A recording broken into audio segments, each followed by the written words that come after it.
Saudações aos entusiastas do esporte, este é o GP Total, desde 2001, no endereço www.gptotal.com.br e há muito tempo também nas redes sociais. Agora você pode conferir o nosso trabalho aqui no YouTube também. Tivemos em dezembro o nosso vídeo de estreia e entramos em 2024 com nossos vídeos sempre às segundas-feiras na parte da noite. Em nossas pautas semanais, a gente vai sempre trazer as análises dos GPs acontecidos nos fins de semana, ou traremos, como é o caso de hoje, nas férias da Fórmula 1, temas históricos que tanto gostamos de resgatar e de debater.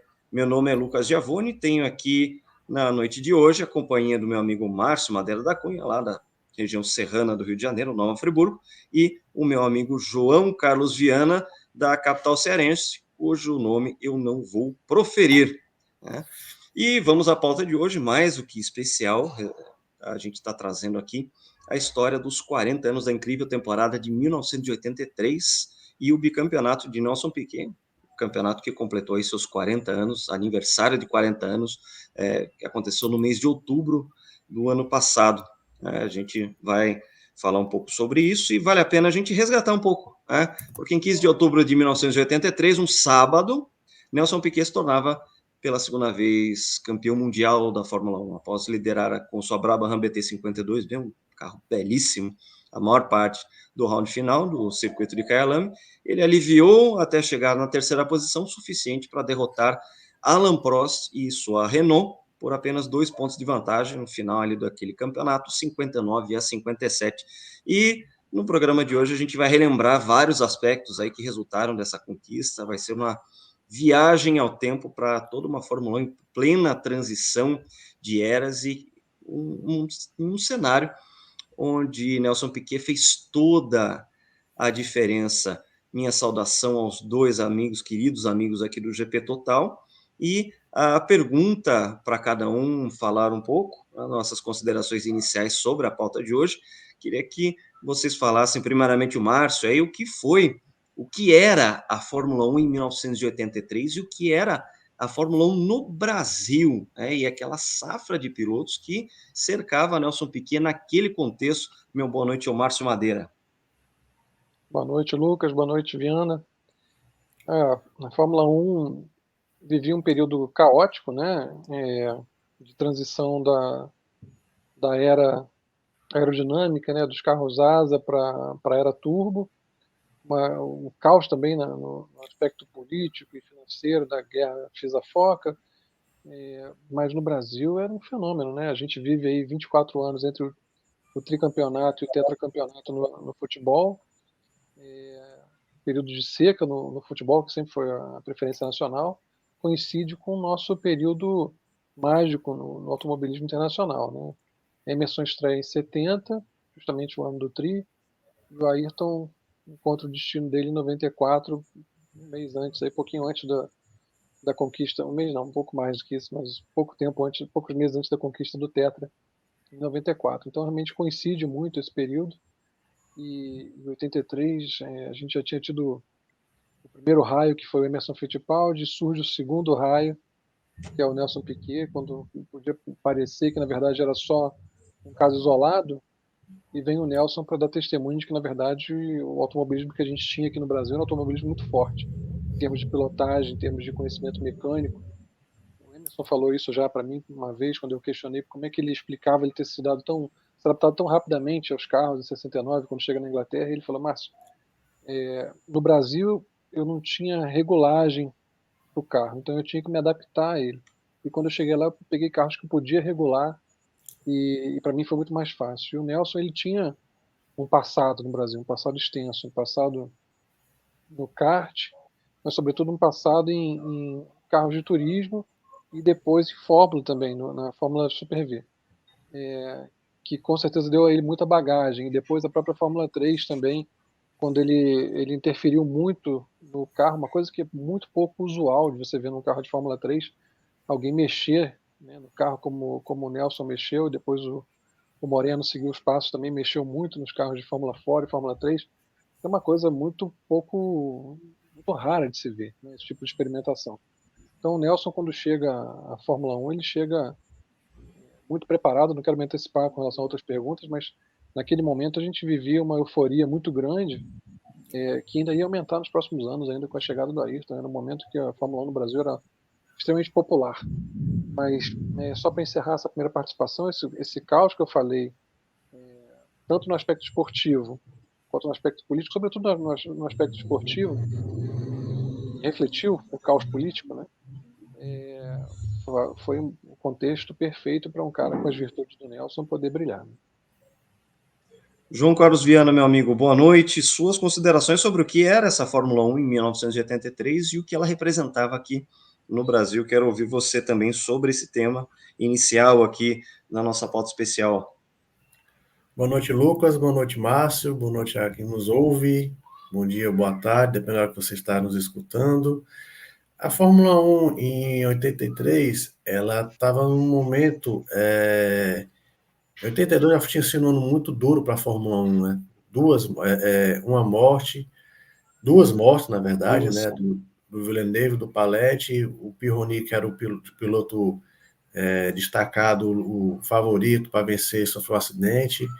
O título meio que sobra para o Keck Rosberg, né? É uma coisa que a gente vai falar aqui, como o Keck Rosberg ele foi, de certa forma, questionado por ele ter vencido o título com apenas uma vitória, mas em 83 ele teve grandes pilotagens que meio que calou a boca de alguns críticos.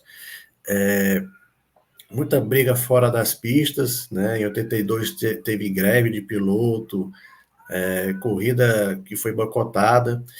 E tudo que a Fórmula 1 queria em 83 era um campeonato pelo menos mais linear, né? Sem tragédias, sem boicotes, sem nada que pudesse atrapalhar. E em 83 entregou, sim, um dos melhores campeonatos daquela década de 80, década de 80 que é sempre celebrada por muita gente. Eu particularmente considero a melhor década da história da Fórmula 1, dos seus 73 anos, mas em 83 foi um campeonato muito disputado, né? A era turbo estava amadurecendo, né? Não existia, os motores todos foram ganhando confiabilidade, e quem investiu nos motores turbo nos anos anteriores acabou colhendo bons frutos em 83, né? E esse caso foi o do Nelson Piquet. Eu gosto de dizer que o campeonato de 83 ele começou a ser construído ainda em 82. Em 82 foi quando o Piquet ele percebeu que ele dificilmente ia ser bicampeão em 82 e pensou, agora eu vou desenvolver o motor BMW, né? Tinha estreado de forma full time, né? Ele fez alguns testes em 81, 82 começou, Piquet focou nesse desenvolvimento, né? Junto com o Gordon Murray, que construiu um belo carro. E por todas as confusões, uma coisa que a gente deve lembrar que o carro asa, que estava no auge em 82, ele sempre foi extinto. E a mudança do regulamento já foi um limite, no final, em novembro de 82. Então, os carros que estavam sendo desenvolvidos tiveram ser novamente praticamente refeitos, porque em 83 já ia ser fundo plano. E isso também fez uma enorme diferença para as equipes, né? E o Piquet teve grandes aliados, né? Um foi o Gordon Murray, que foi um dos projetistas mais geniais que a Fórmula 1 já viu, né? E fez uma bela dupla com o Piquet. E também Paul Roche, que foi um mago dos motores da BMW, pouco falado, mas a gente tem que citar. O Paul Roche, ele fez um belo trabalho no motor BMW. E o Piquet usou seu conhecimento técnico, como o Márcio falou, com os anos que ele teve aqui no Brasil, embasou muito quando ele chegou na Europa, né? Aquela história que ele sempre fala, que eu inventei o cobertor dos pneus, então não é bem assim, mas ele tinha um grande conhecimento mecânico, técnico, e foi desenvolvendo o carro, né? Em 82 que surgiu os reabastecimentos que marcaria a temporada de 83, né? A Brabham foi o pioneiro nisso, e foi a pioneira. Em 83, praticamente todas as equipes usaram o reabastecimento. Então, foi um campeonato muito, muito legal, muito bom de se acompanhar, né, aqui no Brasil. Você olhando publicações da época, A cobertura da Fórmula 1 era extensa, porque já vimos do Emerson Fittipaldi, né? Aí teve ali, 77 a 79, o Brasil um pouco embaixo, né? O pessoal esperando que o Emerson conseguisse finalmente voltar às vitórias, mas surgiu o Nelson Piquet. No primeiro campeonato, o segundo campeonato completo foi vice, no terceiro, campeão. Então, a cobertura na Fórmula 1, naquele momento, né? Teve a decepção da Copa de 82, que era uma Copa que todo mundo. Você via nas publicações da época, todo mundo imaginava que o Brasil ia vencer aquela Copa e não venceu, mesmo jogando tão bem. Então, a Fórmula 1 era um esporte que todo mundo acompanhava e gostava de acompanhar, torcia realmente pelo Nelson Piquet.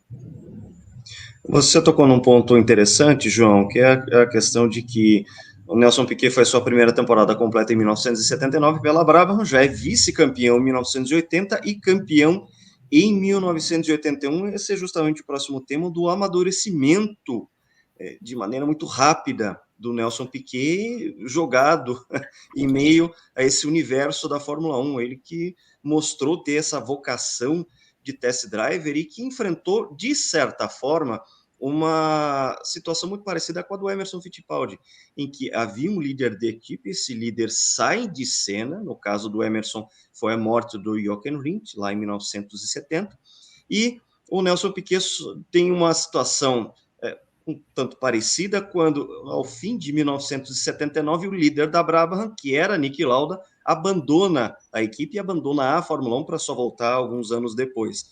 O que faz com que ele, mesmo muito jovem, assuma essa condição de primeiro piloto e que leva, né, que conduz a equipe Brabham a ter um sucesso feito degrau por degrau. Queria que a gente debatesse um pouco mais sobre isso, porque toda essa vocação de test driver, como já foi pincelado aqui, foi visto em 1982, quando ele desenvolve o motor da BMW e que colhe resultados justamente em 83, que é o nosso assunto. Márcio, eu queria que você falasse um pouco sobre isso, esse amadurecimento muito rápido do Nelson e a vocação que ele sempre teve para test driver, que parecia que, na verdade, era o grande barato do Nelson. Né? Não era pilotar ou vencer ou conquistar títulos, muito menos ser famoso. Ele sempre foi muito averso a esse tipo de relação com o circo da Fórmula 1, mas que parecia que o grande prazer, a grande satisfação dele era testar e aprimorar os carros. Queria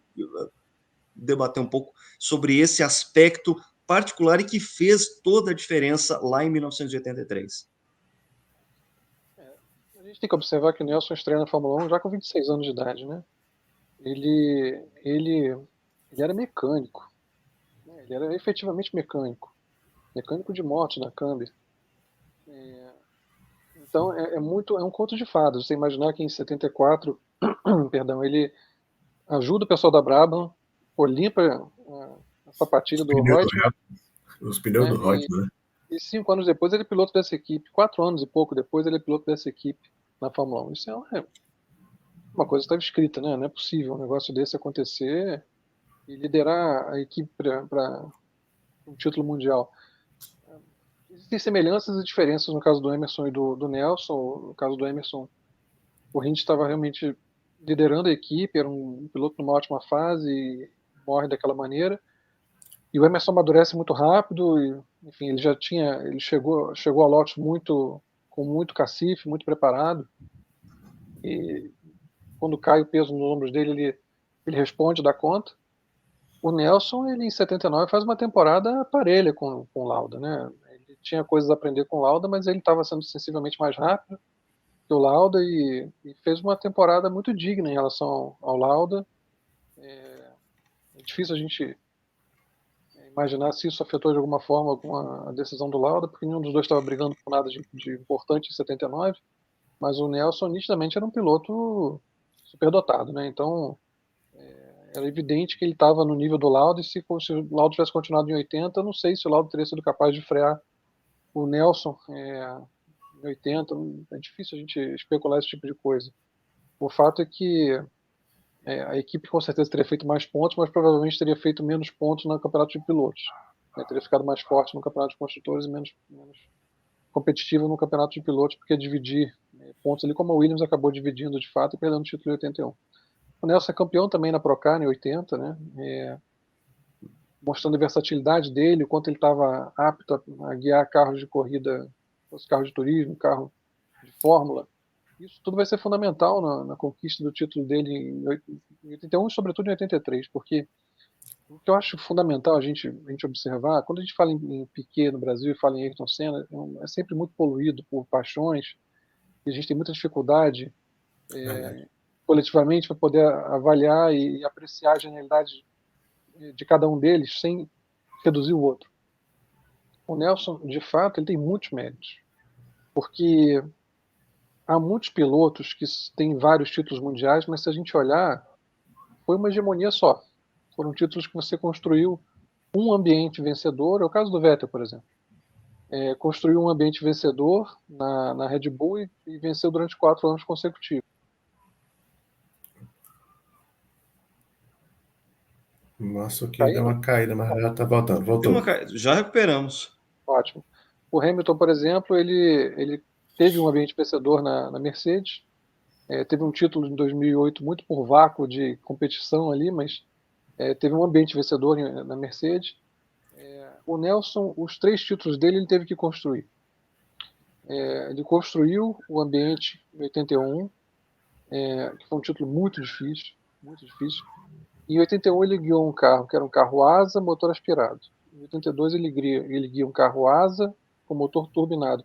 Eu vou discordar um pouquinho do Viana, assim, eu acho que em 82 ele tinha muita chance de ser campeão se eles tivessem insistido com o Ford, só que era evidente que aquilo não era o futuro.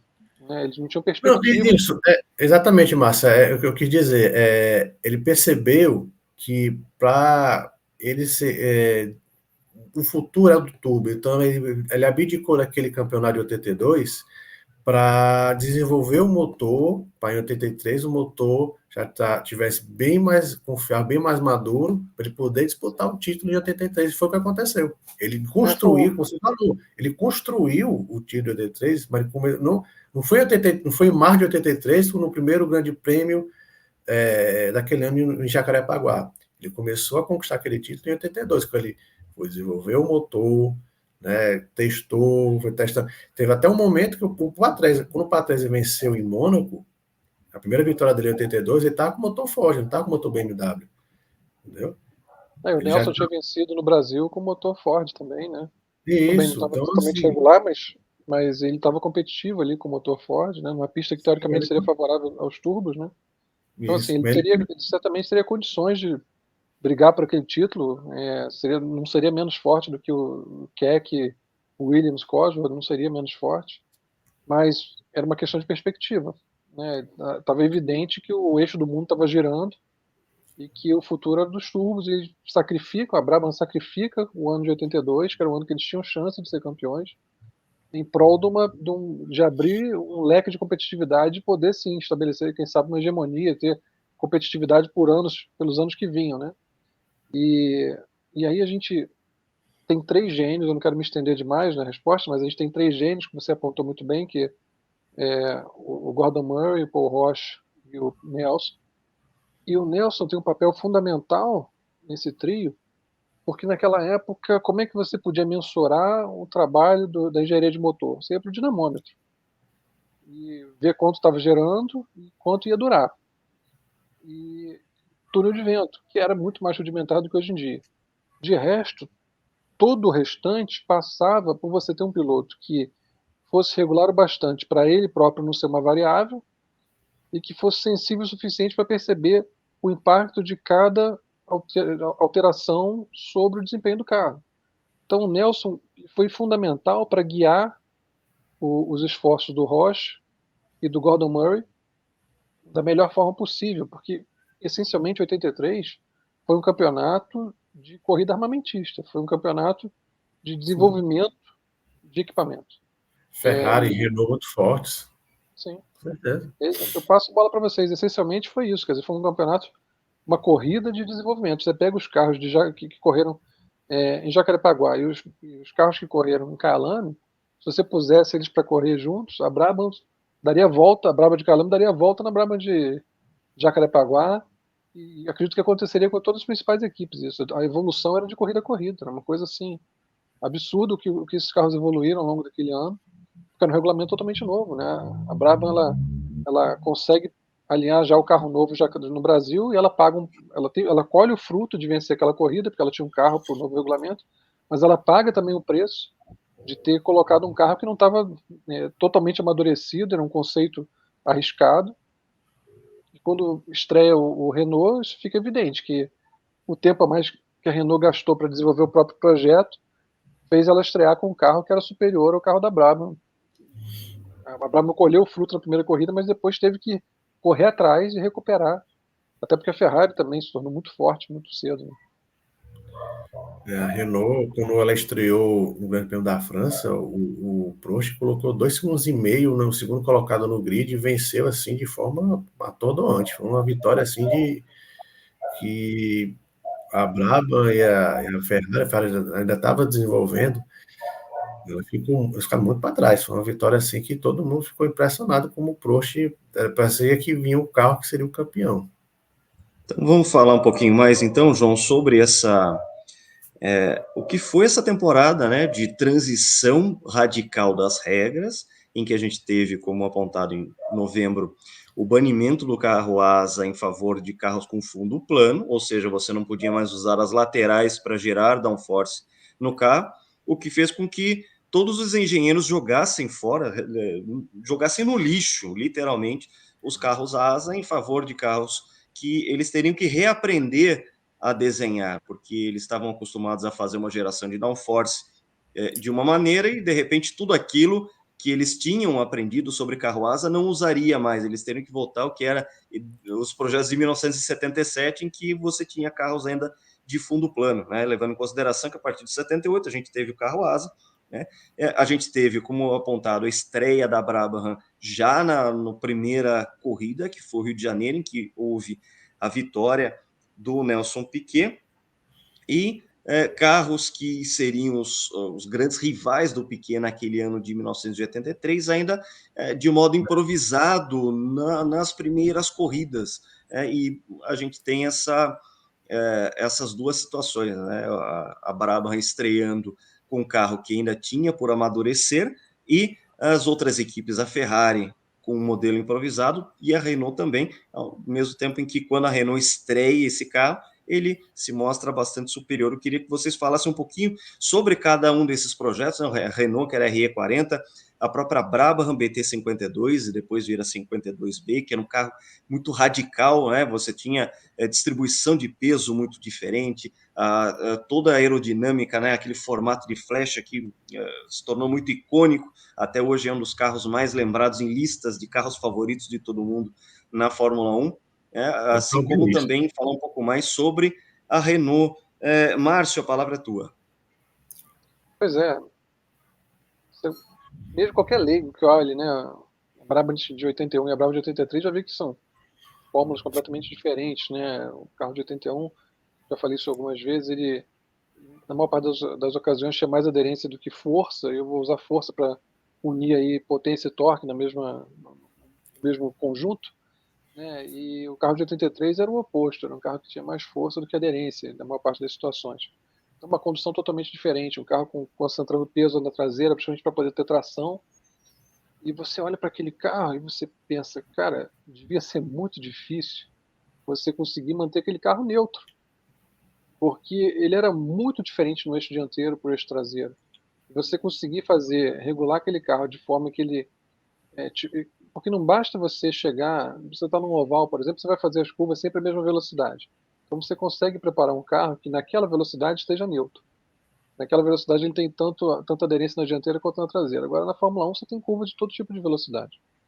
Então se você converte mais downforce na dianteira do que na traseira, quanto mais rápido você tiver, mais traseiro vai ser o seu carro. E se você tem mais downforce, mais conversão na traseira, quanto mais rápido você tiver, mais dianteiro vai ser o carro. Você conseguir botar aquele carro em condições de ser competitivo, você tem que ter um piloto especial, né? Um piloto que o Nelson, a gente fala muito dessa capacidade dele, esquece que ele também andava muito, também acelerava muito. Ele também sabia pisar muito, e e ser consistente. Se você olhar o Patrese, por exemplo, ele só vai pontuar, se eu não estiver enganado, na Alemanha. Nona corrida daquele ano, se eu não estou enganado, o Patrese ele só pontuou 2 vezes, em 83. Na Alemanha e na Vitória, na África do Sul. Ele fez um terceiro lugar e no primeiro lugar. O Patrese foi muito rápido ao longo daquele ano. Muitas vezes ele foi tão rápido quanto o Nelson, até mais rápido em qualificação, em algumas situações. Só que você tinha que levar aquele carro para o fim. Tinha que levar aquele carro até o fim da corrida. Se você olhar, por exemplo, a segunda corrida do ano, foi Long Beach. E a Brabham não viu a cor da bola naquela corrida. Foi. Depois da vitória em Jacarepaguá, o Nelson larga em 20º em Long Beach. Que ainda foi à frente das McLaren que venceram a corrida, mas ficava Exatamente, evidente foi bem especial essa. a evolução e a flutuação de desempenhos era muito grande. O Prost estreia o carro novo já em Long Beach, o Shiver não, e também fica bem para trás. O carro também estava sendo afinado, né, para chegar em Paul Ricard e andar como andou na terceira corrida.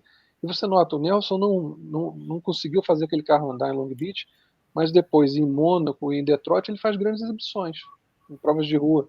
Então, como foi importante você conseguir arrancar pontos nessa fase inicial do ano, quando a Renault nitidamente era superior, e depois você tem um meio de temporada em que a Ferrari é superior.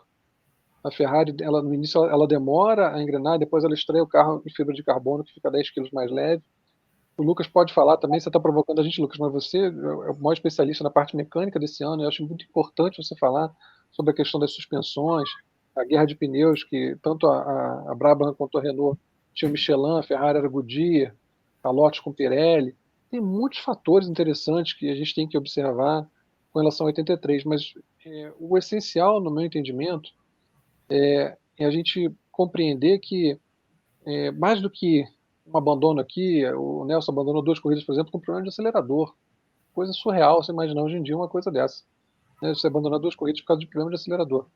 Mas mais do que tudo isso, foi justamente a forma como, no frigir dos ovos, a Brabham conseguiu evoluir aquele equipamento de uma forma que o Prost, por exemplo, o Prost não tinha nenhum abandono até chegar na Holanda.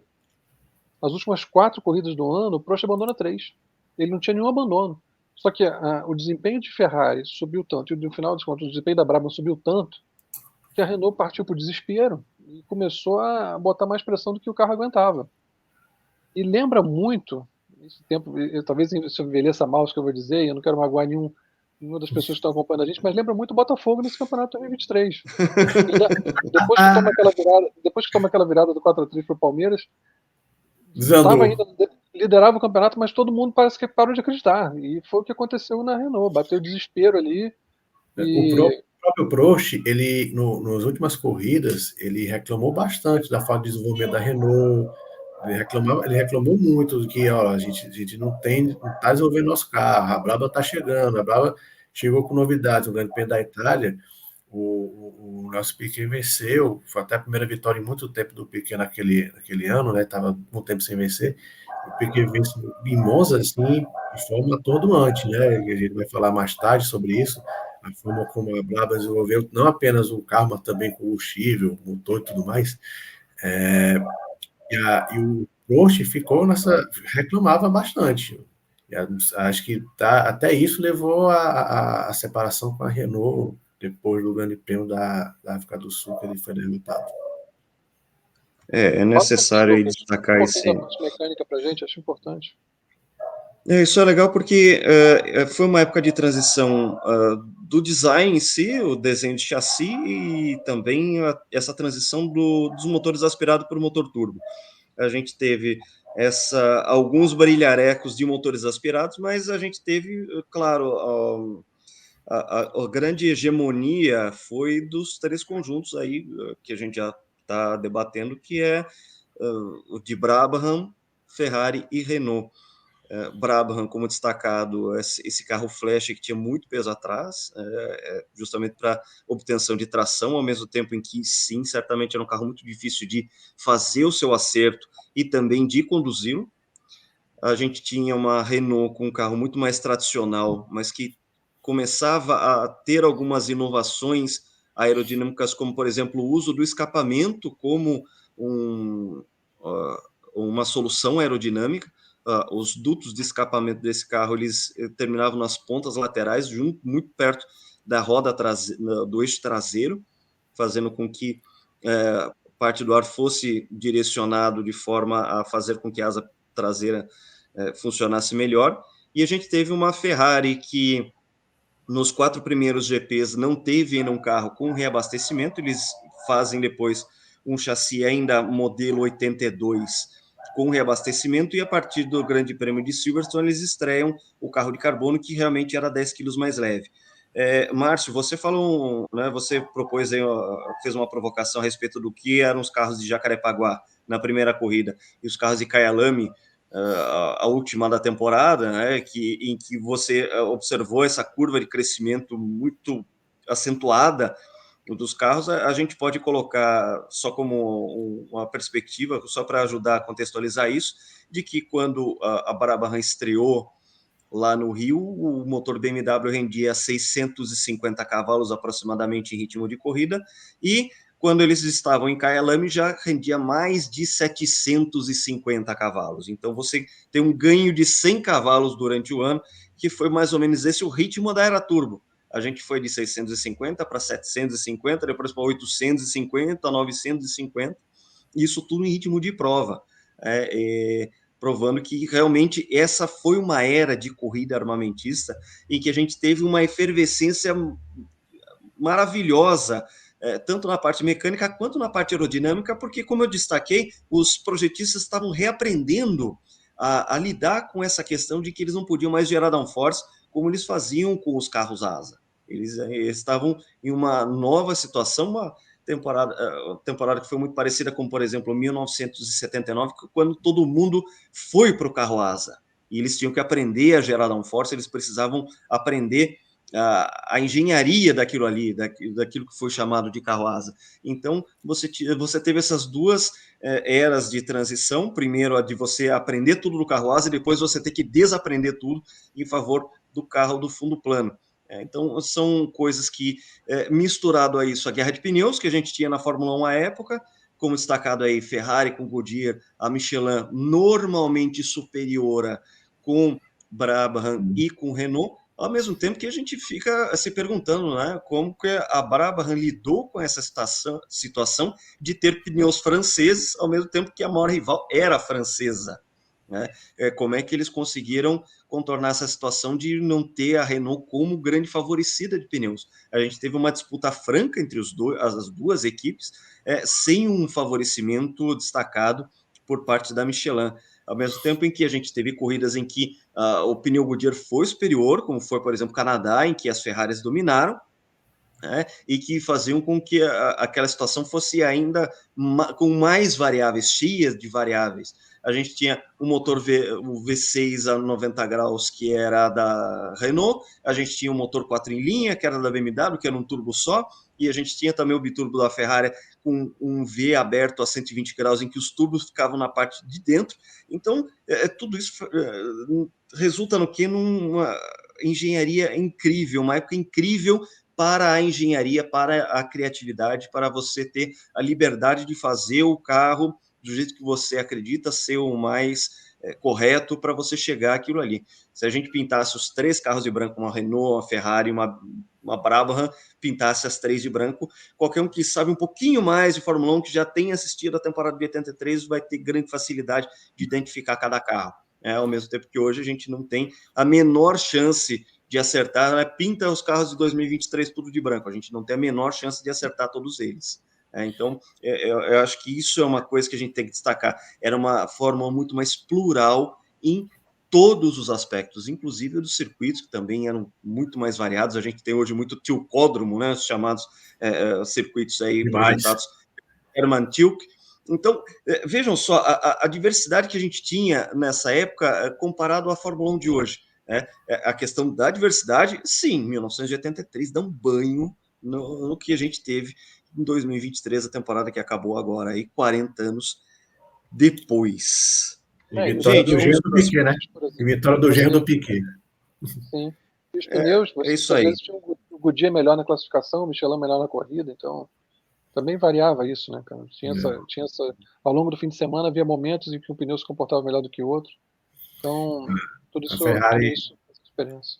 a Ferrari reclamou bastante da Goodyear quando ela perdeu em Monza. Ela ficou bem, fez críticas bem fortes para a Goodyear e em Brands Hatch eles mandaram muito mal. Então, havia mesmo essa guerra de pneus, né? Faz muitos anos que não temos guerra de pneus na Fórmula 1, mas em 83 era uma briga tríplice, né? Tinha Mas deixa eu Pirelli, fazer uma pergunta a vocês. Vocês acham que faltou piloto à Ferrari? Sim, eu pronto, acho. respondi.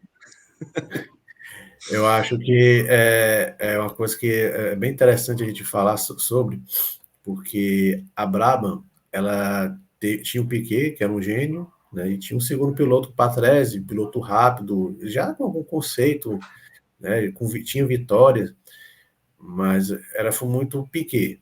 Né, a Renault tinha o Prost e o Ed Sheeran. O Ed Sheeran era um piloto jovem, era o primeiro não francês na corrida Renault, mas nem engraxava a sapatilha do Prost. Já na Ferrari, haviam dois pilotos, podemos dizer assim, fortes, mas e havia uma rivalidade entre os dois. O Arnoux e o Patrick também, eles haviam sido companheiros de equipe na Fórmula 2, eles não se entendiam, eles eram duas personalidades muito diferentes, né? O também já aquele cara mais charmoso, aquele cara mais centrado, meu com jeitão de galã, e o Arnoux já mais rebelde, e isso se refletiu um pouco na pilotagem, o Arnoux muito rápido em classificação, aquele cara muito agressivo, também, se ele via um retardatário, ele passava umas 40 voltas para ultrapassar esse retardatário, era um negócio assim bem, né?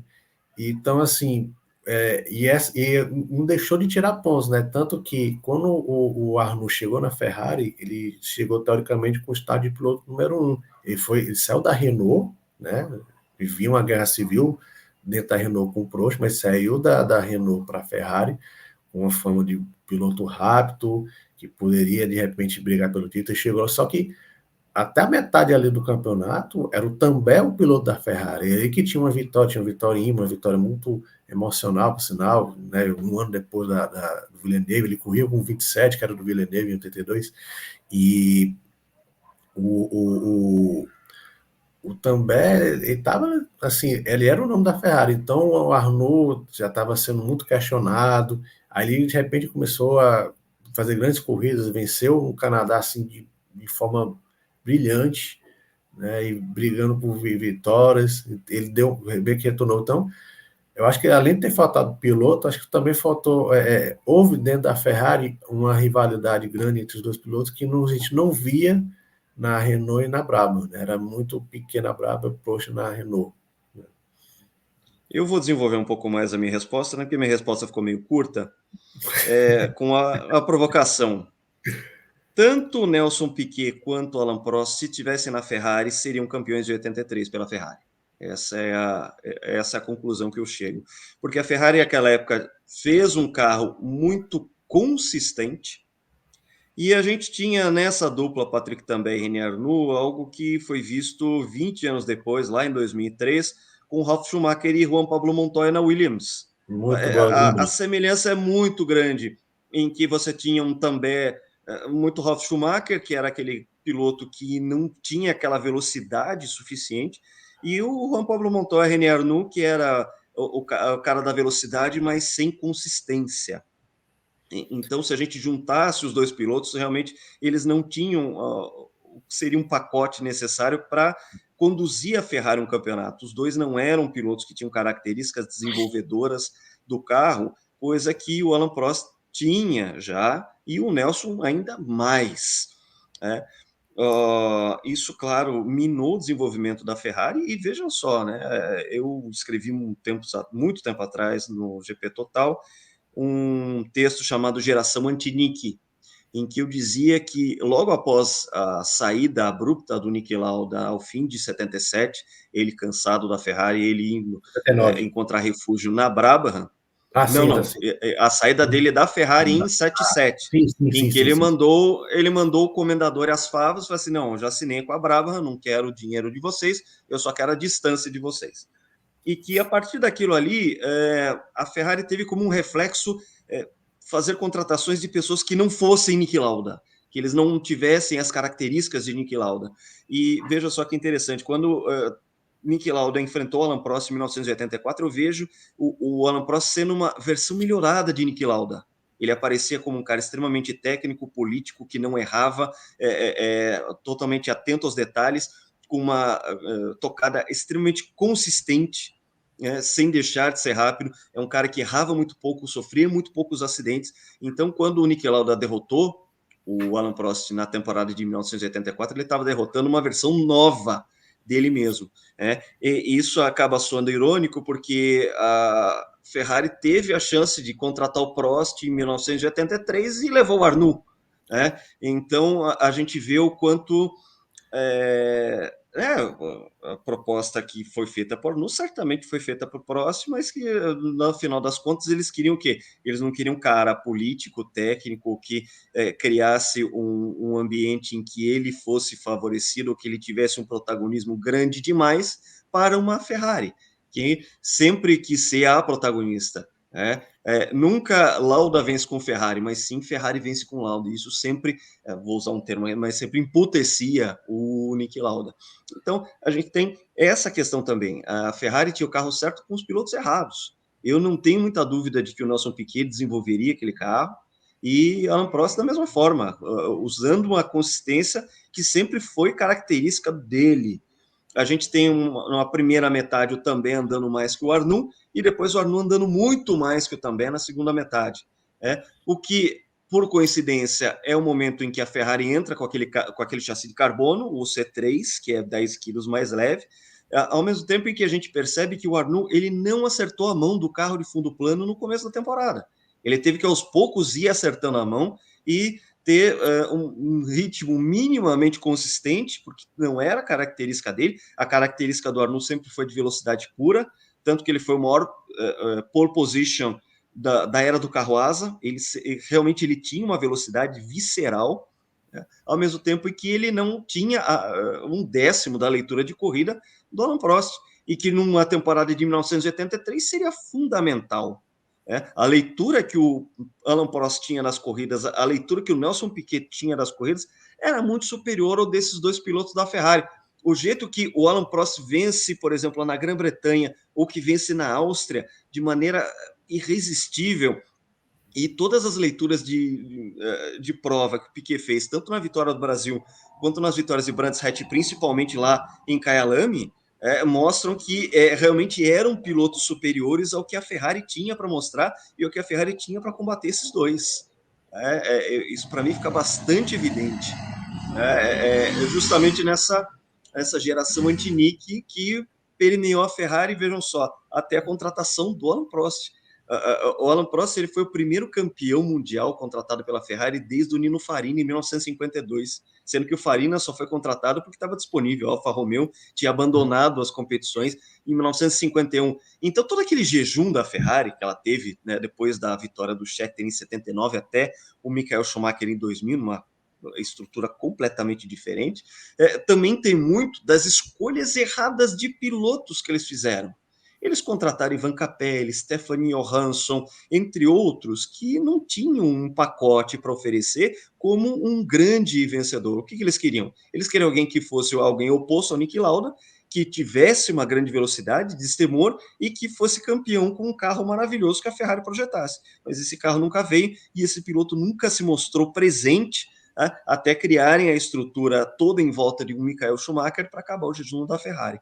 Então, esses dois, Patrick Tambay e René Arnoux, isso aí é reflexo lá atrás do Lauda, quando o Lauda foi embora da Ferrari e fez com que a Ferrari fizesse uma sucessão de contratações erradas por praticamente 2 décadas consecutivas. Na verdade, a Ferrari ela sempre se caracterizou de ver os pilotos como quando vai contratar um piloto, é uma honra você estar correndo comigo. Você vai correr pelo meu carro, então é uma honra. Então, você quase tem que pagar para mim para você ter a honra de estar sentado no meu carro. Então, a Ferrari sempre teve isso e foi potencializado pelo Lauda, que desafiou o comendator e, não sei, mandou as favas para mandar para outra canto, né? Fazer outra coisa. Mas a Ferrari, ela já podia ter vencido em 82, né, pelo Pironi, e lembrando, né, a gente está falando de pilotos franceses, naquele começo de década de 80, os pilotos franceses tinham uma grande rivalidade entre si, porque havia muitos pilotos franceses e a disputa quem seria o primeiro piloto francês a ser campeão na Fórmula 1, entendeu? Então havia muita rivalidade, por isso que o Prost e o Arnoux brigaram feio, o Arnoux também já haviam brigado, então havia uma rivalidade muito forte entre os pilotos franceses para saber qual deles seria o primeiro campeão. Acho que uma questão muito importante ainda sobre 83 é que nenhum motor turbo havia sido campeão, né? E a gente tinha a Renault tentando isso desde 77 e, de certa forma, isso jogou contra a Renault. Porque, por mais que ela fosse a equipe mais familiarizada com o motor turbo, por outro lado, eles estavam no limite do desenvolvimento já. O caminho que eles tinham tomado inicialmente já não tinha muito mais para onde evoluir. Ao passo que outros motores estavam no início de desenvolvimento ainda com muito mais janela para crescimento. E tem um jornalista muito ilustre, chamado Luca Giavone, que falava que você, quando desenvolve um motor, são duas pernas, né, que vão caminhando juntas. Uma aumentar a potência, outra aumentar a resistência, a confiabilidade. E a gente sabe que o BMW ganhou em torno de 100 cavalos ao longo do ano em versão de corrida, mas ele também passou a quebrar menos. Se a gente olhar nas 5 últimas corridas daquele ano, na Áustria e na Holanda, o Piquet já estava em condições de brigar pela vitória. Só que nas 2 corridas, no final da corrida, ele perde desempenho. Ele perdeu desempenho no final do GP da Áustria e perdeu desempenho no final do GP da Holanda, quando o Prost se aproxima e tenta aquela ultrapassagem, e na verdade acabou sendo até um golpe de sorte do Nelson, os dois abandonarem ali, porque se o Prost segue... Não marcou pontos. O Prost não marcou pontos. Ele acabou não marcando pontos. Ele estava com o amortecedor quebrado, se não me engano. Ele já estava bem com muitos problemas para se manter em primeiro. Aí o Prost deu um sonho de verão ali e tentou uma ultrapassagem totalmente malucada, saindo das características dele, né? O Prost nunca foi um cara metido a roubo de agressividade. Diz, Márcio. Mostra o quanto ele estava nervoso também, né? O Prost ele sentiu muito as perdas de 81, 82, 83, 84. Ele sentiu... O Prost demorou muito a ser campeão do mundo, ao contrário do Nelson, ao contrário do Emerson, né? E a semelhança do Ayrton. O Prost demorou muito a ser campeão do mundo, apesar de ter sempre sido espetacular não, mas sempre sido muito eficiente.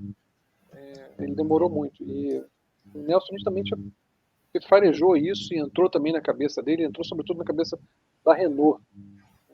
Nelson falava, vou ser campeão do mundo, vou ser campeão do mundo. Passava muita segurança.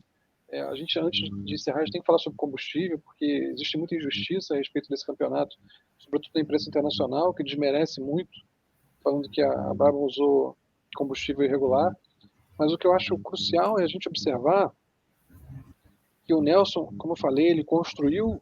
Naquela época não tinha como estabelecer uma hegemonia, estava tudo mudando muito rápido, tudo desmoronando e sendo construído ao mesmo tempo. Então, você não tinha como ter um piloto que ganhasse 3, 4 títulos em sequência naquele período histórico. Tanto que não aconteceu, não tinha como acontecer isso.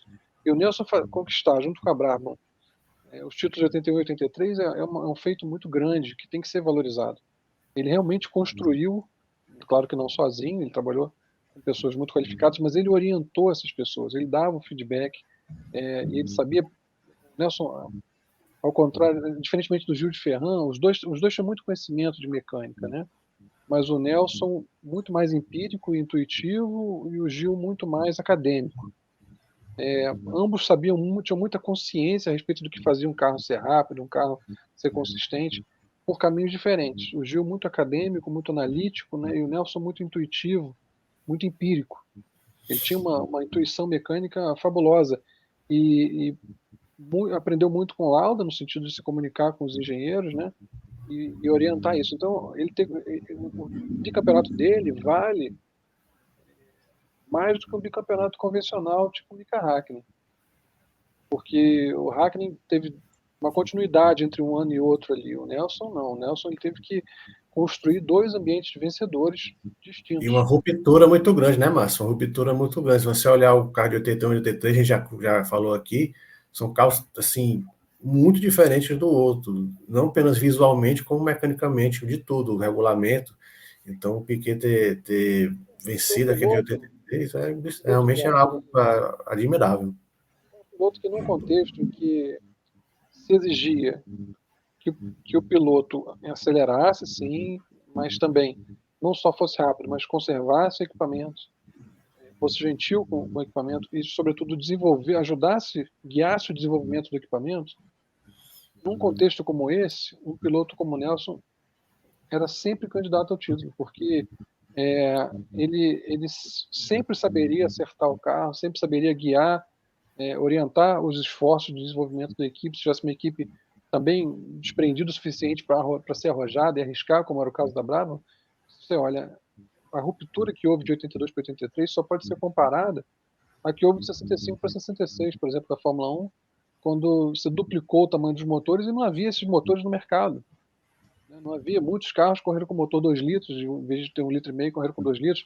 Improvisou-se muito em 66 para que conseguisse ter uma corrida, para que os carros pudessem correr. Você viu motores assim monstruosos sendo testados, e não admira que a Brabham, ainda que fosse uma Brabham diferente, a Brabham do Jack Brabham, do Toronac, fosse uma Brabham diferente da Brabham do Eccleston, mas o espírito da equipe continuava sendo o mesmo. De novo, ela se destacou muito naquele momento de ruptura de 83, tendo um piloto que era o piloto para aquele momento, era o piloto essencial para aquele período da Fórmula 1, até mais do que o Prost. Até mais do que o Prost. Prost fantástico, claro, muito consistente, mas não soube construir na Renault, não estou dizendo que fosse tão fácil quanto na Brabham, mas não soube construir na Renault o ambiente vencedor que o Nelson foi capaz de construir na Brabham, e eu ainda vejo o Nelson como um test driver superior, a disposição que ele tinha para fazer uma quilometragem absurda com aquele equipamento e as dicas que ele passava, o feedback e tudo mais, ainda vejo naquele contexto mais favorável ao Nelson do que ao Prost. Então, acho que isso tudo tem que ser muito destacado. Ao mesmo tempo, eu acho que vale a pena, Márcio, a gente colocar a seguinte situação. Muitas pessoas podem pensar que o Nelson derrotou um Alan Prost que era um piloto inferior ao que ele foi quando ele era campeão. Ao mesmo, assim, a gente tem que ver a seguinte situação. O Alan Prost ele começa a vencer na segunda metade de 81. Ele é o melhor piloto da segunda metade da temporada de 1981. Ele já aprende a vencer desde aquela temporada, em que ele emenda 3 vitórias na última metade da temporada 81, ou seja, ele aprende, sabe o caminho das pedras para ser um piloto vencedor. Em 1982, ele sofre com muitas quebras da Renault, aquela questão de ser basicamente uma estatal que tinha tudo francês, todas as peças que quebravam eram francesas também, com muito orgulho, em que se ele tivesse vencido o Grande Prêmio da Áustria, aquele que foi famoso porque o Hélio de Angelis ganhou do Keke Rosberg na linha de chegada, os dois carros ali praticamente emparelhados, e o Prost estava dominando aquela corrida até quebrar, pela enésima vez naquela temporada. No final da corrida. Há poucas voltas do final. Se ele tivesse vencido aquela corrida, ele seria o campeão de 82. E ele ficou a 2 pontos de ser campeão em 1983, e ele ficou a meio ponto de ser campeão em 1984, ou seja, que piloto tão ruim é esse que sempre fica a tão pouco de ser campeão mundial e depois conquista 4 títulos.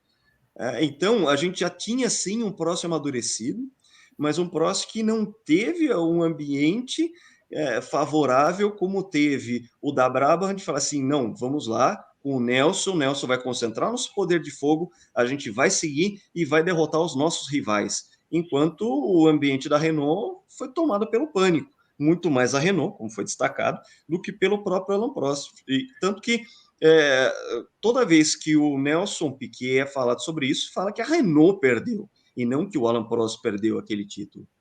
O que faz todo sentido. Vamos falar um pouco sobre... Lucas, rapidinho, só complementando, Vamos lá, João. na última corrida, rapidinho, na última corrida em Kyalami, o Prost estava tão tenso dentro da Renault que ele ia se acalmar, ele ia pro bloco da braba. É falado isso claramente. Havia tanta tensão ali na Renault que a Renault estava sob uma tensão absurda, porque ela foi a pioneira a levar os motores turbo e estava para perder o primeiro título. Então, era tudo. Não ia ser um não Renault. Então, havia uma tensão gigantesca da Renault, em cima da Renault. Foi destacado a questão do limite de desenvolvimento, isso é muito importante também, vale a pena a gente dar mais uma pincelada sobre isso. A Renault estreou em 1977 e até o fim de 1983 ela usou basicamente o mesmo bloco. Alguns periféricos mudaram, ela passou de monoturbo para biturbo, aprimorou cabeçote, aprimorou o sistema de arrefecimento, mas continuava sendo o mesmo motor EF01, que foi mudado para 84. Eles estrearam em 84 o EF04, quando o Prost já não estava mais lá.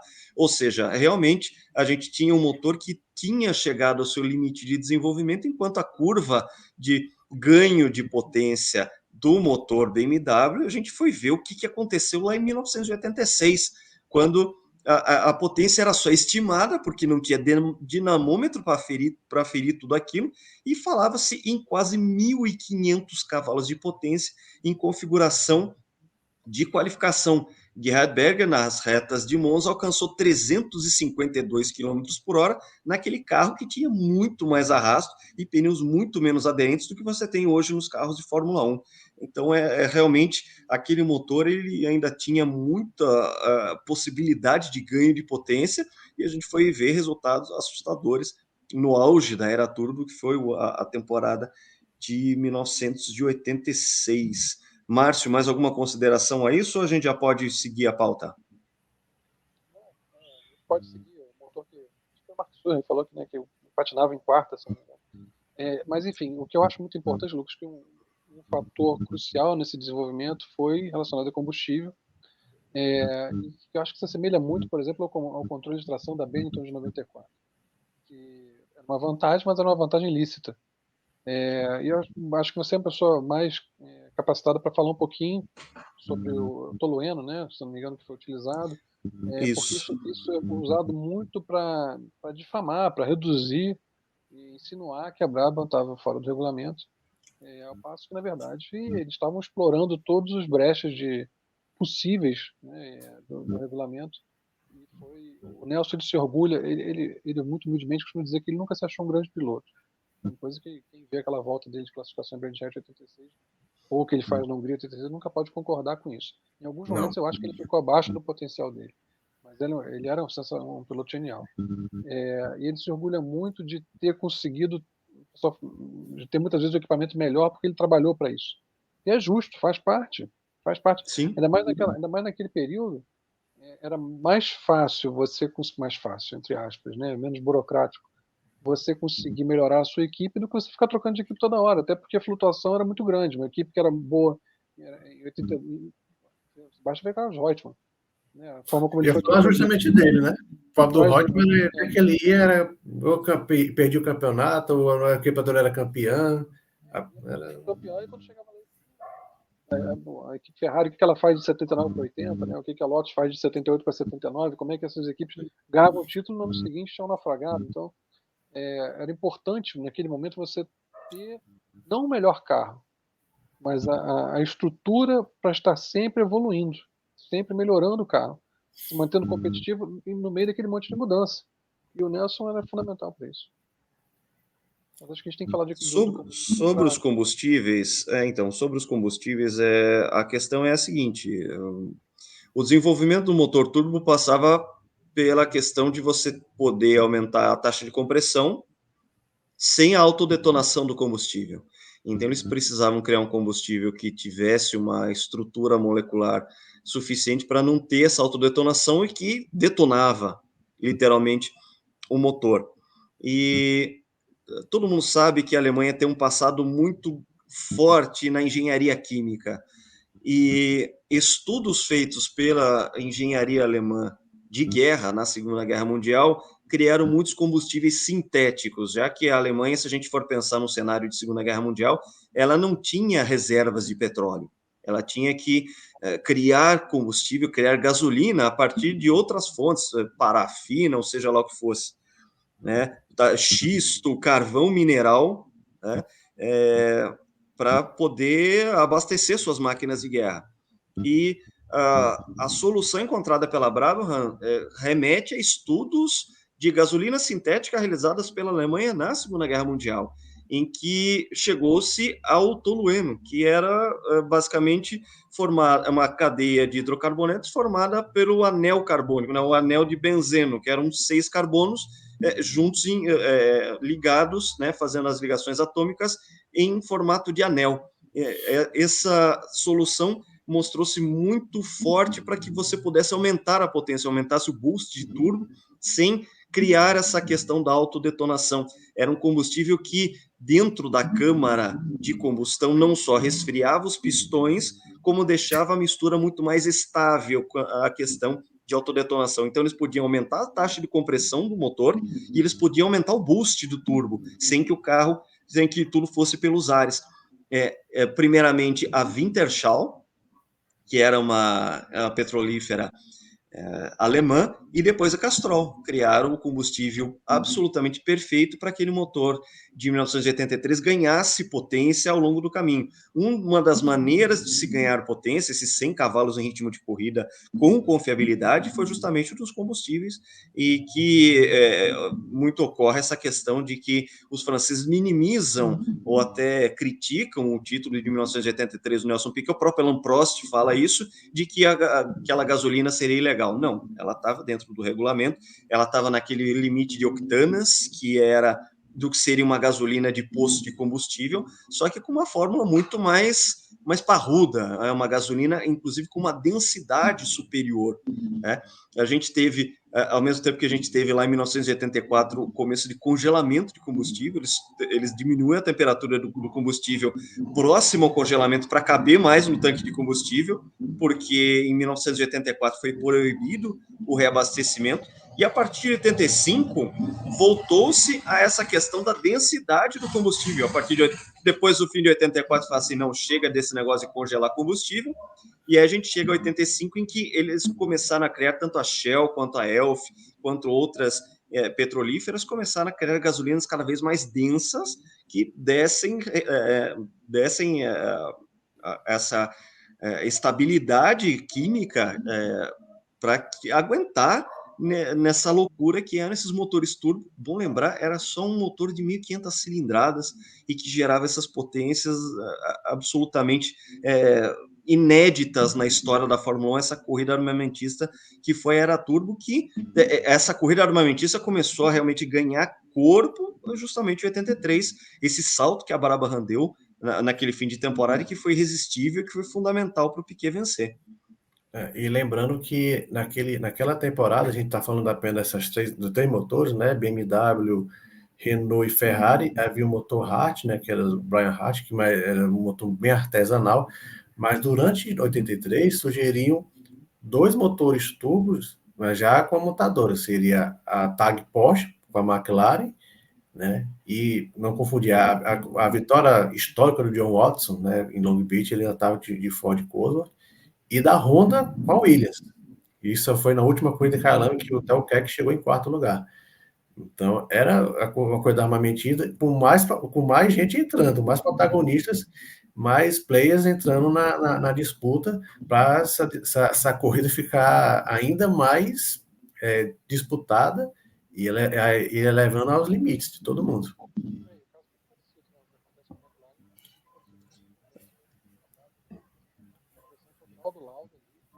Louco aqui, estrear com o motor Porsche, pensando no futuro.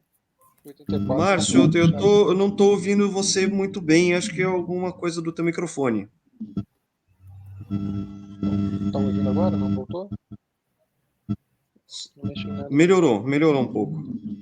Eu só estava dizendo que 83, o caso da McLaren 83 traz semelhanças com a Brabham em 82, a forma como o Nick já visualizou que o futuro era turbo, ele brigou com a equipe para poder antecipar a estreia do motor Porsche, liderou o desenvolvimento daquele motor, e a gente viu em 84 o que a McLaren fez com esse motor também.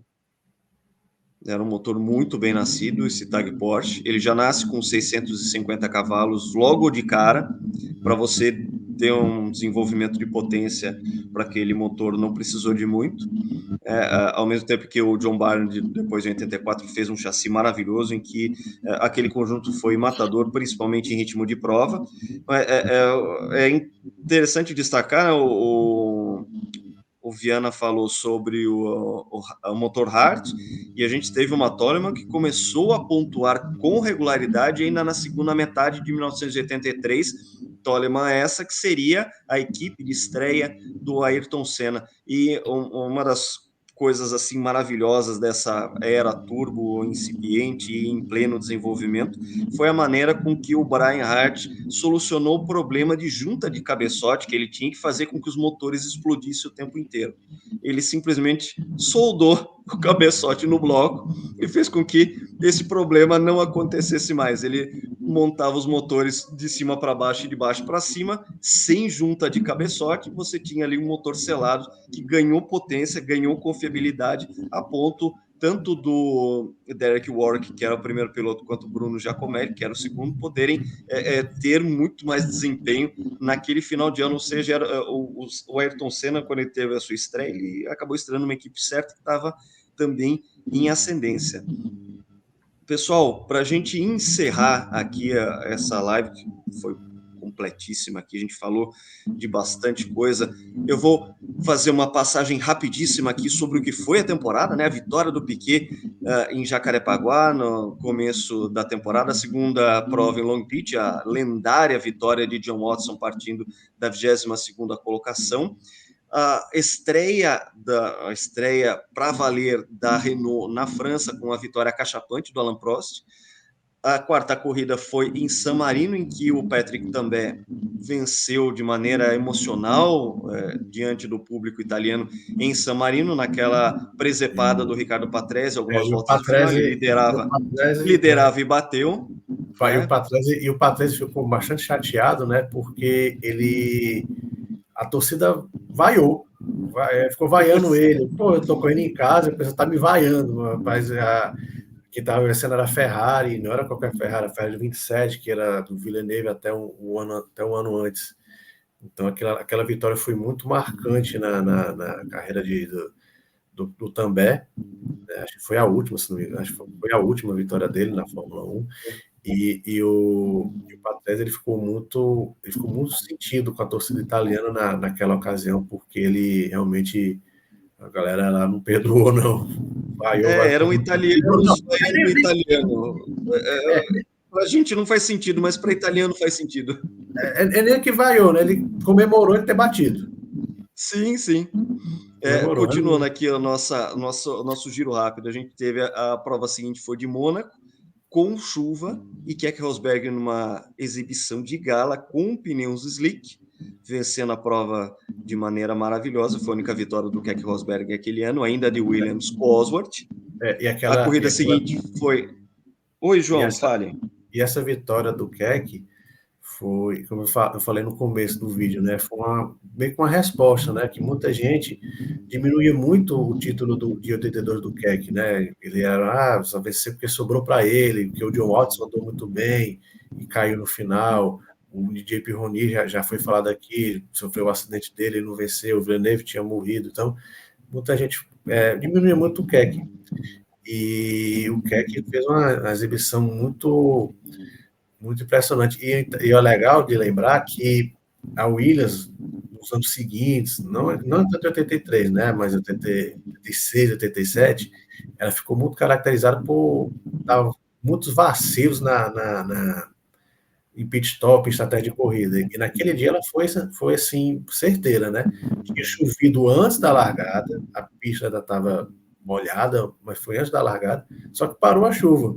O Keke, o Jacques Laffite, o Mark Surer e o Derek Walker, o pneu slick, aí ficaram os 4 primeiros, e só não foi esse pódio, porque o Laffite quebrou, e o Auric, ele estava até sendo acossados pelo Piquet e o Prost, que chegaram em segundo e terceiro, eles bateram na Sandevos, bem feio, e o Piquet, que nunca gostou de andar em Mônaco, né, depois de ter perdido a vitória em 81, ele finalmente subiu ao pódio em 83, no segundo lugar.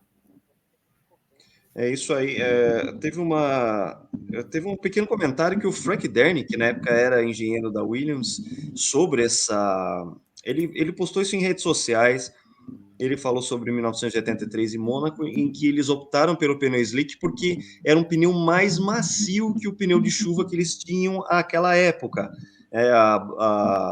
A época a Williams estava de Goodyear, não estava de Michelin, e eles optaram por um pneu que fosse aquecer mais rápido em uma pista em que eles sabiam que ia secar e que não ia ter mais chuva. Então, realmente foi um tiro certeiro, muito em parte pela maciez do pneu que eles usaram e que fez com que os pneus ganhassem aderência mais rápido do que o próprio pneu de chuva àquela situação. Foi um lance realmente genial por parte deles. Voltando aqui ao nosso resumo da temporada, a corrida seguinte foi na Bélgica, que foi a volta de Spa-Francorchamps ao calendário. A última corrida tinha sido em 1970, já na configuração que a gente conhece atualmente, que é uma pista de aproximadamente 8 quilômetros. Antigamente era uma pista de 14 quilômetros, muito mais perigosa, uma bota perigosa nisso. A corrida seguinte foi de Detroit, em que a vitória acabou sendo...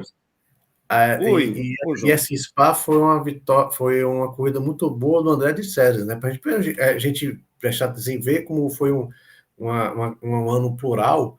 O André de César, ele liderou boa parte daquela corrida Spa, ele largou na segunda fila, ultrapassou o Prost meio que no meio da primeira fila, liderou várias voltas, aí um pit stop, já havia pit stop, até esqueci, né? A Alfa Romeo também tinha motor turbo, bem lembrado. E ele demorou mais de 20 segundos, aí superaqueceu o motor e explodiu, e o Prost venceu nessa volta de Spa, Fórmula 1. Vocês estão me ouvindo aí, não? Estamos ouvindo agora, Márcio. Acho que ficou um pouco sem áudio durante algum tempo. Só ia falar sobre Mônaco, que foi uma corrida, a meu ver, muito importante para o Campeonato do Nelson, porque ele chegou a cair para 14º naquela corrida, e conseguiu voltar para segundo, e foi muito importante considerando o que havia acontecido em Long Beach, porque eles conseguiram fazer aquele carro andar bem na pista de rua, e isso a gente foi ver isso de novo em Detroit, que vocês vão falar daqui a pouco, né? Sim, porque a prova seguinte foi realmente a de Detroit, uma vitória surpreendente do Michele Alboreto com a Tyrrell, o que seria a última vitória da equipe Tyrrell na Fórmula 1. Alboreto, ele só fez um 6º lugar na Holanda, e essa vitória, que foi bastante surpreendente E foi a última Detroit. Da Tyrrell, né?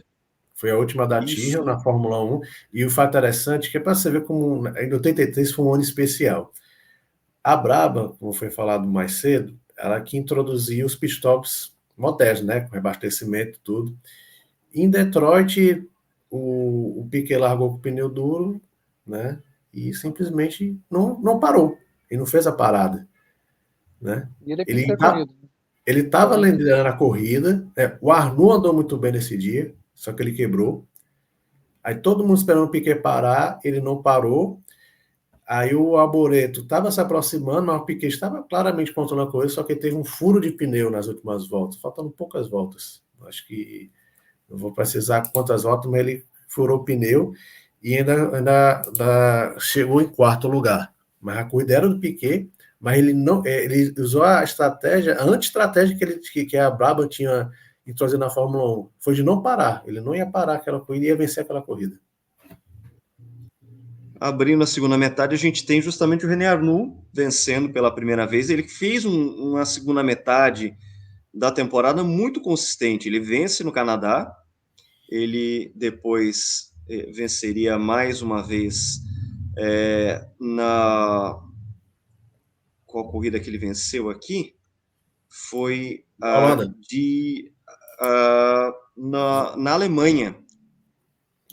Mas que ele venceu também. O Piquet não tem um bom desempenho na Alemanha. Entre essas duas, você tem. Na Alemanha o Piquet ele estava em primeiro e quebrou. O Piquet quebrou em Hockenheim. Estava em segundo. Ele estava bem e quebrou o motor já nas voltas Ele finais. não tem um grande resultado. Então, ele não tem um resultado na Alemanha. E entre essas duas corridas, a gente tem uma vitória genial na Grã-Bretanha por parte do Alain Prost, que vence de novo de maneira também genial na Áustria. A Áustria, acho que até vale a pena a gente falar um pouco mais, porque foi um pega sensacional entre os 4 postulantes ao título. Foi a melhor corrida do ano, na minha opinião. Se assistir as 15 corridas daquele ano, acho que para mim a Áustria foi melhor. Os 4 andando muito próximos a corrida inteira, a Hülkenberg quebra, mas os 3 andando muito ali, pau a pau, foi uma corrida muito legal de se assistir. No finalzinho o Nelson perde desempenho, né? Mas assim, foi uma corrida muito boa entre todos eles, sim. E a pista é fantástica também. Era, né? Aí a gente entrava na reta final do campeonato, em que Nelson Piquet, isso é sabido também, ele tinha que descontar 14 pontos do Alain Prost, faltando 4 corridas, eis que os protagonistas ao título batem lá na Holanda, um raro erro do Alain Prost, ao mesmo tempo em que a gente tinha um carro, o Nelson Piquet com um carro que tinha um amortecedor defeituoso e que estava perdendo desempenho, e que acabou sendo, como também falado aqui, um golpe de sorte, porque Prost ia vencer, Prost ia pontuar, ia fazer 3 pontos a mais, e se isso acontecesse, ele ia acabar tendo mais pontos para disputar lá na frente, lá na África do Sul. Certamente Nelson Piquet teria que ter uma outra abordagem naquela corrida para conseguir ser campeão. Não estou dizendo que Prost seria campeão se tivesse vencido na Holanda com o Nelson Piquet na segunda colocação, mas isso realmente faria do desafio de Nelson Piquet ainda maior, ele que dá aquela arrancada irresistível, vence o Grande Prêmio da Itália, vence o Grande Prêmio da Europa, disputado em Brands Hatch, até a gente chegar em Kyalami, e vamos falar bastante sobre Kyalami aqui para a gente encerrar esses 40 anos da temporada 83 da melhor forma possível, falando do bicampeonato do Nelson. O Nelson... Vai, Márcio. O Nelson andou muito em Kyalami, né? Ele andou muito bem, fez uma corrida excelente, e só tirou o pé quando o Prost quebrou, aí bastava ele levar o carro ao fim, fazendo os pontos necessários. Então ele não venceu aquela corrida por uma questão contextual, né? Se fosse na Fórmula 1 de hoje em dia, que o carro praticamente não quebra, muito provavelmente o Nelson teria vencido aquela corrida. Como a gente falou também em 81, o Prost venceu as 3, mas na França, em 81, foi uma vitória bem mandrake, aquela corrida provavelmente teria sido do Nelson em condições normais. Em Kyalami, o Nelson com certeza formou o conjunto mais forte ali, mas para ele não adiantava nada, não fazia o menor sentido arriscar uma quebra, então ele passa a andar muito mais devagar ali para poder fazer o necessário, chegar em terceiro e ser campeão do mundo, né? A equipe chegou mentalmente muito mais forte, e a gente tem que dizer uma coisa: o Prost em nenhum momento tentou jogar o carro em cima. Uma batida entre os dois em Kyalami daria o título ao Prost, algo que a gente viu depois ele ser levado ao limite na briga com o Senna em 89, lançar mão desse tipo de expediente. Em 83 a disputa entre ele e o Nelson foi muito menos tensa no aspecto humano. Foi tensa com relação ao investimento da Renault, a equipe estava implodindo, era questão de honra a Renault ganhar o primeiro título dos turbos, mas em termos humanos, entre o Prost e o Nelson, mesmo a batida na Holanda não afetou o bom relacionamento que eles tinham. E tem até hoje, né? E tem até hoje os dois, né? Em nenhum momento a gente temeu que o Prost fosse jogar o carro em cima do Nelson para ganhar aquele título. Mas em Kyalami, Márcio, em nenhum momento o Prost ficou próximo do Piquet. Não estou dizendo que se ele estivesse próximo ele ia fazer isso, né? Mas em nenhum momento o Prost ficou próximo do Piquet, né? O Piquet. E vamos relembrar, né? Aquela ali foi uma outra jogada genial da dupla Piquet e Gordon Murray, né? Em termos estratégicos. O Piquet ele largou muito leve, ele não largou acho que nem largou na primeira fila, se não me engano, ele largou em terceiro, né? E pulou para primeiro, disparou, a Braba na volta 17 de 80, quer dizer, com nem um quarto de corrida, parou, Piquet fez o melhor pit stop de 83, em impressionante 9,2 segundos. Acho que se um pit stop 9,2 segundos hoje, o cara já é demitido, né? Mas Eles foi 9,2 segundos, saiu na frente ainda, e saiu na frente, e o segundo ainda era o Patrese, que ainda estava ali fazendo sendo literalmente o escudeiro do Piquet. Nessa corrida, foi a primeira grande corrida da McLaren Tag Porsche, o Lauda andou muito, né? Ele ultrapassou o Prost, chegou a ultrapassar o Patrese, ultrapassar o Piquet, né? E ele quebrou já no final. Ali está uma van premiere do que seria em 84, uma McLaren muito forte, né? E o Piquet, né, quando ele viu, quando o Prost abandonou, né, já no ainda antes da metade da corrida, né, tem até uma cena clássica, né, o Prost ainda de macacão, com as mãos nas cadeiras, olhando a corrida assim dos boxes da Renault, meio que secando, né? Mas o Piquet foi muito sagaz, né? Até aquela velha história, né, que o Piquet ele tanto diminuiu a pressão do turbo, diminuiu, o botão caiu, e ele ficou tentando procurar dentro do cockpit, né? Tem essa história que o Piquet conta muito, mas o Piquet chegou a ficar em quarto, que era o limite, né? O Lauda quebrou e subiu para terceiro, e aquela acabou sendo a única vitória do Ricardo Patrese em 83, com a de César em segundo. A gente está se encaminhando para o final aqui. Eu só queria, Márcio, uma última palavra sua sobre a questão da representatividade que esse título teve para a carreira do Nelson Piquet. A representatividade do que teve esse título para ele e, claro, para essa Fórmula 1 que se encaminhava para esse começo de era turbo. A gente encerra aí com a tua palavra. Foi um título maiúsculo, né? Um título especial. A gente viu nesse ano, a gente falou agora sobre o desempenho do Lauda, do próprio De Cesaris. Houve vários conjuntos que roubaram pontos dos postulantes ao título, né? O Keck, com Vitória, o Boretto. Houve vários. Eu acho que esse caos jogou de certa forma contra o Prost também, porque no final do ano a Renault já não podia mais ser conservadora, porque tinha vários conjuntos que tinham um bom desempenho ali e eles tinham que arriscar. Sem arriscar, eles não conseguiam ter um bom desempenho. O Prost e o Nelson andaram bastante em Brands Hatch ali no final do ano. O Prost andou bastante para conseguir aquela segunda colocação. Já havia muitos conjuntos que estavam fortes, sobretudo em Ferrari, mas havia conjuntos que estavam se fortalecendo e esse caos, né, que a gente viu em alguns outros anos também, acabou sendo um ponto que a Brabham também usou a favor. O Nelson, a gente quando olha 84, o Nelson foi muito forte. Ele sai muito forte em 83, ele faz grandes corridas no início de 84, e a gente ao longo daquele ano, se teve alguém que enfrentou a McLaren forte, foi o Nelson com a Brabham. Só que, é claro, era uma corrida armamentista e ali, naquele caso, a Brabham, BMW, tinha se tornado obsoleta em relação à McLaren, mas o Nelson sai muito forte em 83, é um piloto da estatura do Lauda, um piloto muito confiante, mentalmente ele tinha se imposto ao próprio Prost, ele não por mais que muita parte da imprensa, muita gente torce o nariz para o título de 83 buscando esse tipo de explicação, quem estava lá sabia muito bem a qualidade do trabalho que ele tinha feito, a qualidade da pilotagem e, sobretudo, ele próprio sabia. Ele sai de 83 muito seguro, muito confiante, muito forte.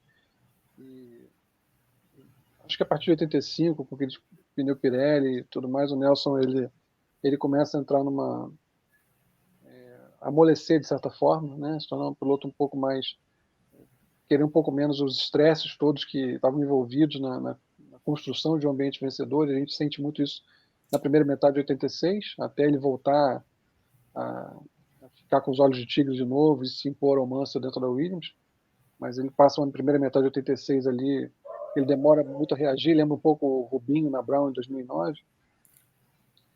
Mas o Nelson que sai de 83, o Nelson que começa em 84, a meu ver, o melhor piloto do mundo naquele momento e realmente um piloto que fazia muita diferença. Se a gente olhar o GP da África do Sul de 84, o GP da Inglaterra de 84, como ele enfrenta o GP do Canadá de 84, ele realmente enfrentando aquela McLaren, que tinha Prost e tinha Lauda ao volante, né?